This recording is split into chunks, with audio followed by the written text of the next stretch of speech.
Waste Bengal की politics में एक और बड़ा पॉलिटिकल स्टॉर्म देखने को मिल रहा है। इस बार कंट्रोवर्सी के सेंटर में तृणमूल कांग्रेस यानी टीएमसी की senior MP doctor Kakoli Ghosh Dastidar और उन्हीं की पार्टी के सीनियर लीडर और नए लोकसभा चीफ कल्याण बनर्जी। डॉक्टर काकोली घोष ने कल्याण बनर्जी पर बहुत ही सीरियस एलिगेशंस लगाए हैं और इन एलिगेशंस ने टीएमसी के अंदर चल रही इंटरनल फाइटिंग को नेशनल हेडलाइंस में ला दिया है।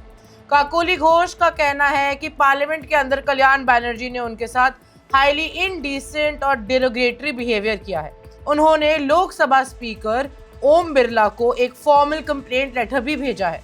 इस लेटर में काकोली घोष ने सिर्फ अपने साथ हुई बदतमीजी का ही जिक्र नहीं किया, बल्कि ये भी क्लेम किया है कि कल्याण बनर्जी अक्सर कई विमेन एमपीज के साथ डिसरिस्पेक्टफुल तरीके से बिहेव करते हैं।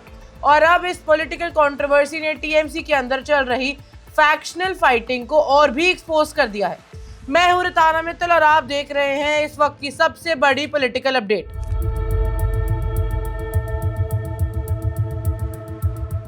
अब सवाल ये है, आखिर टीएमसी के अंदर ये कॉन्फ्लिक्ट इतना बड़ा कैसे हो गया? इसका बैकग्राउंड भी काफी इंटरेस्टिंग है और पॉलिटिकली एक्सप्लोसिव है। वेस्ट बंगाल असेंबली इलेक्शंस के बाद ममता बनर्जी ने पार्टी के पार्लियामेंट्री स्ट्रक्चर में बड़ा रीशफल किया था। इसी रीशफल में काकोली घोष को लोकसभा चीफ व्हिप के पोस्ट से हटा दिया गया था और उनकी जगह कल्याण बनर्जी को अपॉइंट किया गया। पॉलिटिकल ऑब्जर्वर्स का मानना है कि वहीं से दोनों लीडर्स के बीच टेंशन शुरू हुई। इसके बाद काकोली घोष ने पार्टी के कई ऑर्गेनाइजेशनल पोस्ट से भी रिजाइन कर दिया। उन्होंने बारासात डिस्ट्रिक्ट प्रेसिडेंट का पद भी छोड़ दिया।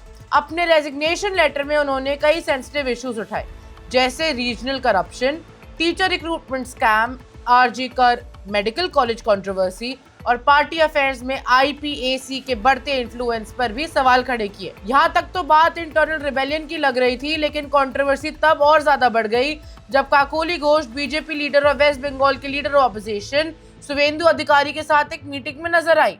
मीटिंग के बाद शुवेंदु अधिकारी ने मीडिया से क्लेम किया कि काकोली घोष ने उनसे कहा, now finally I have got my freedom. बस इसी स्टेटमेंट के बाद पॉलिटिकल सर्कल्स में स्पेकुलेशन और तेज हो गया कि क्या काकोली घोष टीएमसी छोड़ने वाली है।